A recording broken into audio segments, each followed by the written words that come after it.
جبهة. السلام عليكم ورحمة السلام. معك؟ قال والله يا شيخ زوجتي خرجت الساعة 8 إلى الآن لم ترجع.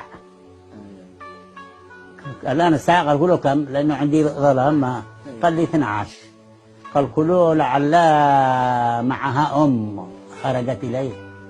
قال ما بشم بالقرية. أقول له أبوي موشنا متزوج. قال له أبوي بالقرية. قل لعل معها أخت تزورها. قال لا ولا مع أخت ولا شيء. قلت له لعل بعض النساء معهن هذا الأيام في المساجد حلقات وحفظ قرآن ومحاضرات. قال ما تعرفش المسجد. قلت له لعلها مولدة. قالوا لا هي واحدة تولد من هذا له عذر. قال ولا بواحدة. قلت له لعل واحدة من زميلته معرس جاءت تطلب تصير تعرس معه وتحضر يعني خطوبته. قال ولا شيء من هذا كله. قال خرج متزين متعطر لابس وخرج.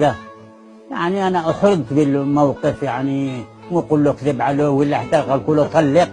يعني مساله بارده خليه ترقد للصبح قل مع السلامه ولا تطلق، كلمه بارد. وامراه بنت 35 سنه تزينت تعطرت تخرج يعني الساعه 8 الساعه 12 لم تعد، لم يكن معها صديق ولا معها وظيفه ولا شيء. يعني احرجت فقلت له حمي ليه ما لما ترجع دفي ليه ما لما ترجع مع الا واطبق.